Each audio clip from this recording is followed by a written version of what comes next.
দেশে এখন বলছিলাম ইসকনের কথা, তারা পশুপ্রেমী, আমাদেরকে বলে এটা কোনো কথা?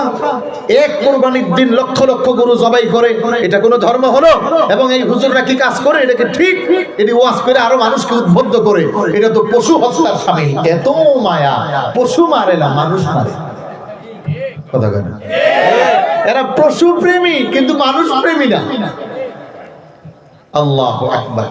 ধরেন কালকে সব গরু গরু আন্দোলন করলো, আমাদেরকে আগামী 1 মাসের মধ্যে মানুষ বানাইতে হবে। এখন ইসকন তার পক্ষে দালালি শুরু করলো, যেহেতু পশুপ্রেমী।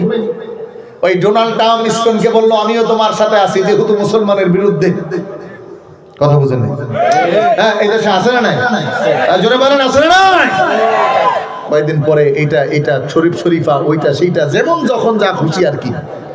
আল্লাহু আকবার। বলে একে একে শেষ করেছি, সবার দেখা হইল শেষ, দেখতে দেখতে গোল্লায় গেল আমার সোনার বাংলাদেশ।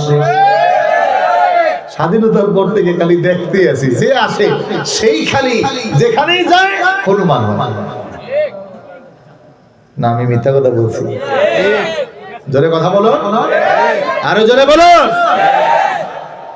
এদেশে এখনো কিছু ওই গরু প্রেমিক, নাস্তিক প্রেমিক, আবু জাহেল উকবা প্রেমিক, রাসূলের বিদ্বেষী, সৈন্য সামর্থ্য গোপনে বা প্রকাশ্যে ভারতের দালালি কিংবা প্রকাশ্যে রয়ের এজেন্ট হয়ে যারা এই কাজ করবে, আগামীতে শপথ নিতে হবে ওদের শরীর থেকে গর্দান নামাতেই হবে। কথা বলো ঠিক কিনা?